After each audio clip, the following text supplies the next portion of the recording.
un destructor estadounidense de 9.200 toneladas, 107 lanchas rápidas equipadas con explosivos y ametralladoras pesadas, 47 minutos que alteraron para siempre las reglas del enfrentamiento en el Golfo Pérsico. Y en el centro de todo, una comandante con 23 años de servicio naval obligada a tomar la decisión más difícil de su carrera en menos de 1 minuto y medio. 2 marineros estadounidenses no regresaron a casa. Entre 75 y 90 efectivos iraníes murieron esa madrugada, y el mundo estuvo mucho más cerca de una guerra abierta de lo que cualquier gobierno admitió públicamente. ¿Qué llevó a la Guardia Revolucionaria iraní a ejecutar un asalto coordinado contra un buque de guerra de Estados Unidos? ¿Por qué esa noche concreta? ¿Y qué implica todo esto para el futuro del paso marítimo más estratégico del planeta? Esto es lo que ocurrió realmente.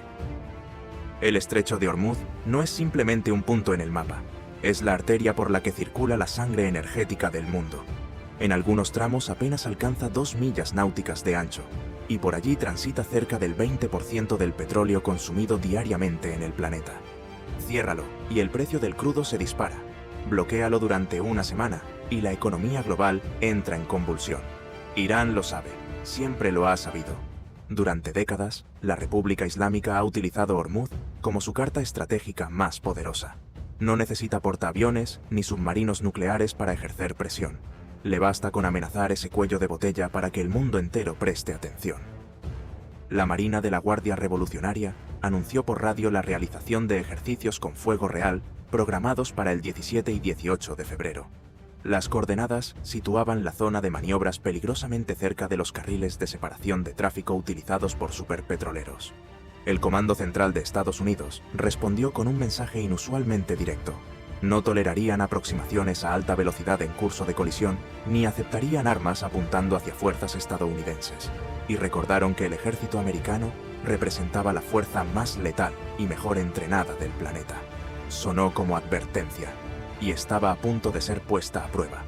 El cuerpo humano alcanza su punto más bajo de rendimiento entre las 3 y las 5 de la madrugada. Los reflejos disminuyen y el juicio se nubla. Procesar información compleja se vuelve más difícil. Todo comandante entrenado conoce esa vulnerabilidad. Los iraníes también. La comandante Sarah Mitchell llevaba menos de 90 minutos dormida cuando el intercomunicador la despertó. En más de 2 décadas de servicio, había aprendido que las crisis reales nunca llegan en momentos convenientes. Llegan cuando estás agotado, cuando tu mente funciona al 50%, cuando cada decisión puede significar vida o muerte. 4 minutos después estaba en el puente del Spruance, con el uniforme aún mal abotonado y los ojos adaptándose a la iluminación roja de combate que teñía el interior con un brillo carmesí. Lo que apareció en el radar, Spy 1, le heló la sangre.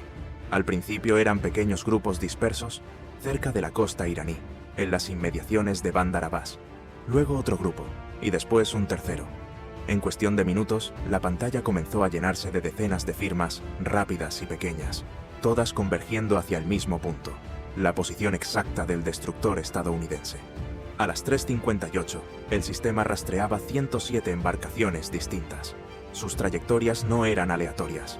Se aproximaban desde múltiples direcciones simultáneamente, formando un amplio arco destinado a envolver al destructor desde casi todos los ángulos. No era hostigamiento ni una demostración política. Era el inicio de un ataque en enjambre. Para entenderlo, hay que retroceder a abril de 1988. Durante la operación Praying Mantis, Estados Unidos destruyó o dañó en un solo día una fragata iraní, una cañonera, 3 lanchas rápidas y 2 plataformas petroleras. Fue una humillación severa y una demostración contundente de superioridad tecnológica. Irán extrajo una lección fundamental. Intentar igualar el poder naval estadounidense con medios convencionales era suicida. Así nació la doctrina de guerra asimétrica de la Guardia Revolucionaria. La lógica era fría y matemática. Una lancha rápida podía costar alrededor de $200.000. Un misil estándar estadounidense para destruirla superaba el millón. Si envías 100 lanchas y pierdes 90, has perdido 18 millones. El adversario habrá gastado más de 100 millones en interceptarlas. La economía del desgaste favorecía al atacante. Para 2026, la Guardia Revolucionaria contaba con una flota estimada entre 3.000 y 5.000 embarcaciones de ataque rápido. desde simples lanchas tipo Boston Whaler hasta modelos más avanzados derivados del diseño Bogha-Mar, incluyendo las clases Seraj 1 y Zolfagar, capaces de superar los 45 nudos. Normalmente tripuladas por 2 o 3 hombres, jóvenes guardias adoctrinados desde temprana edad para considerar el martirio un honor supremo. Iban armadas con ametralladoras pesadas DSHK de 12,7 milímetros, capaces de disparar 600 proyectiles por minuto. RPG-7 con alcance efectivo, de 300 metros contra blancos en movimiento. Lanzacohetes múltiples de 107 milímetros, capaces de saturar un área con fragmentación de alto explosivo. En algunos casos, incluso misiles antitanque guiados que, en teoría, podían penetrar el casco de un destructor si impactaban en el punto adecuado. La táctica era devastadoramente simple. No atacar desde una sola dirección, sino desde todas al mismo tiempo. 20 lanchas desde el norte, 30 desde el este y 40 desde el sur. Saturación total. Más blancos de los que los sistemas de fuego podían procesar simultáneamente. El objetivo no era necesariamente hundir el buque en el primer minuto. Era causar suficientes bajas, suficiente daño, suficiente caos, para que la opinión pública estadounidense exigiera la retirada del Golfo. La misma lógica que había impulsado el atentado contra el USA Cole en el puerto de Adén en 2000, cuando una pequeña embarcación cargada con explosivos mató a 17 marineros y casi destruyó un destructor de $1.000 millones. El Spruance era un destructor clase Arleigh Burke, una de las plataformas de combate más avanzadas jamás desplegadas. Su núcleo era el sistema Aegis, una red integrada de sensores y armas capaz de rastrear y enfrentar más de 100 blancos simultáneamente. Pero había un problema.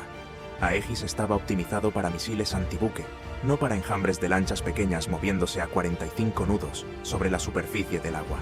Podía rastrearlas, sí, pero las soluciones de tiro no eran perfectas contra blancos de firma reducida. La defensa se estructuraba en capas. La más externa, el cañón naval Mark 45 de 5 pulgadas, capaz de disparar proyectiles de 32 kilos hasta 24 kilómetros.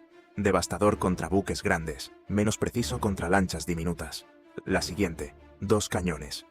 Mark 38 de 25 milímetros, uno a proa y otro a popa, efectivos hasta 2.500 metros, pero con munición limitada y capacidad de enfrentar un blanco a la vez. La última barrera, el sistema Phalanx, apodado R2D2 por su cúpula blanca.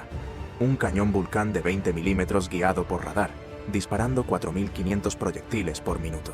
La versión Block 1B instalada estaba mejorada para amenazas de superficie, pero llevaba 1.550 balas, unos 20 segundos de fuego continuo. Contra 100 lanchas, esos 20 segundos debían administrarse con precisión quirúrgica. A las 4:01 salió la primera advertencia por el canal 16. Embarcaciones no identificadas, aproximándose al Spruance. Declaren sus intenciones. Silencio.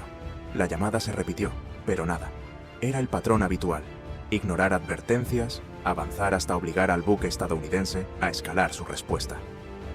A las 4:06, Mitchell ordenó zafarrancho de combate. La alarma resonó por todo el buque.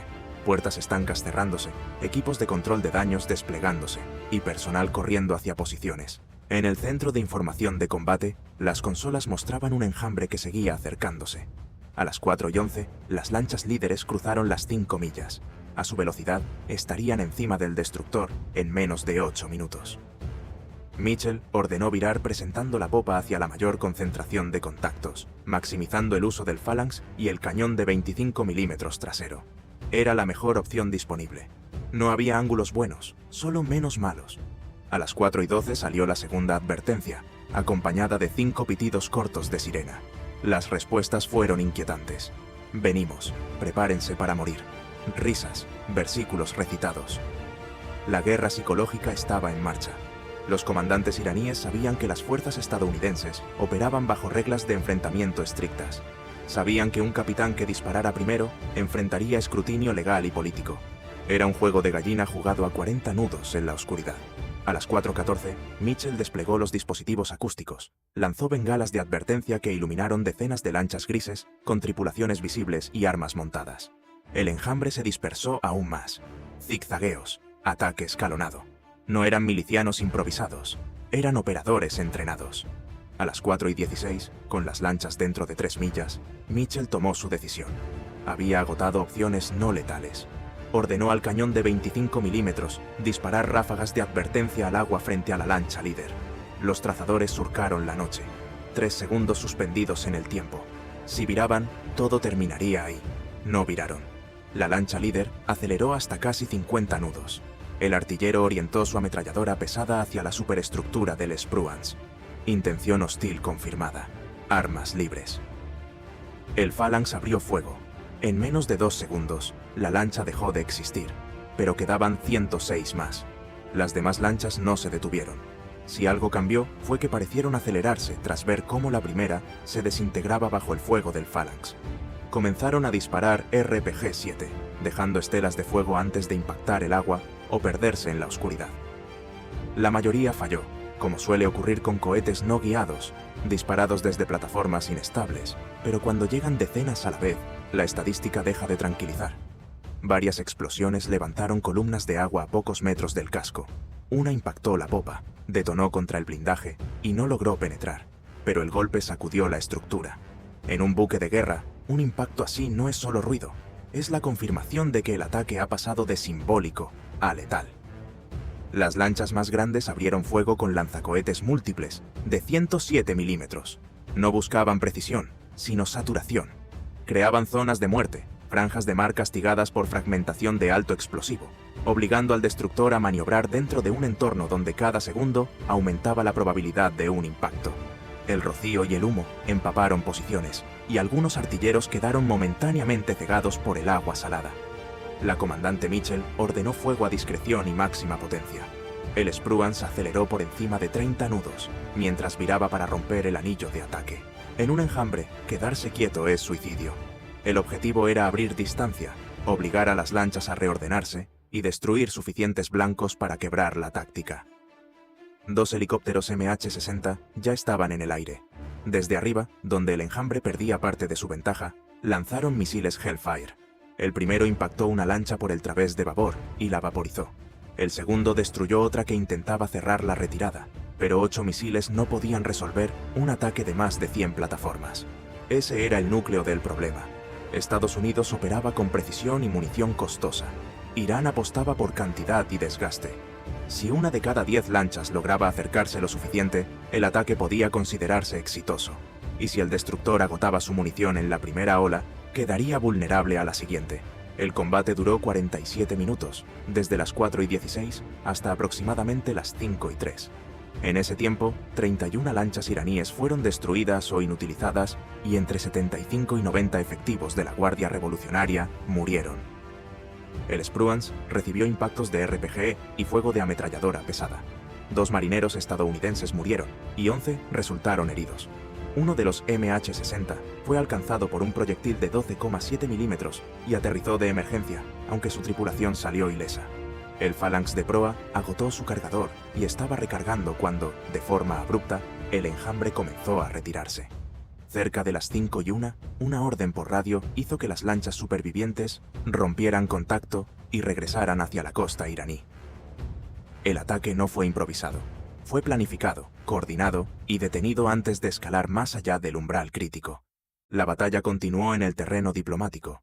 Irán afirmó que realizaba ejercicios rutinarios y que fue atacado sin provocación. Exigió compensación y solicitó una sesión urgente del Consejo de Seguridad de la ONU. Estados Unidos respondió que el destructor ejerció su derecho inherente de autodefensa tras múltiples advertencias ignoradas.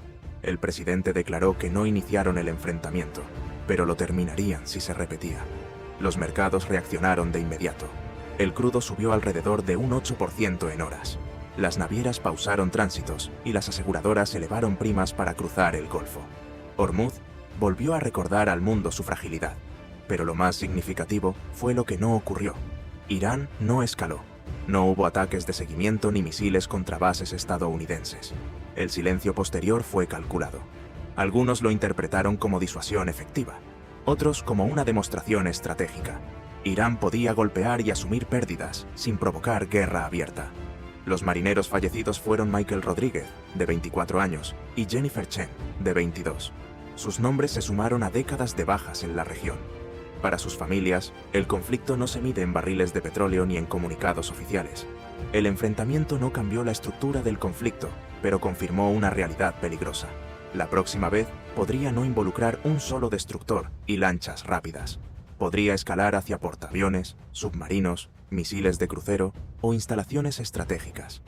Cuando Mitchell declaró ante el Congreso, explicó que aquella noche no hubo buenas opciones, solo decisiones, entre disparar demasiado pronto o demasiado tarde, entre proteger a los suyos o cargar con el peso de ordenar la muerte de otros. El estrecho de Hormuz sigue abierto, el petróleo sigue fluyendo. Bajo sus aguas reposan restos de lanchas y hombres jóvenes que creyeron estar cumpliendo su deber.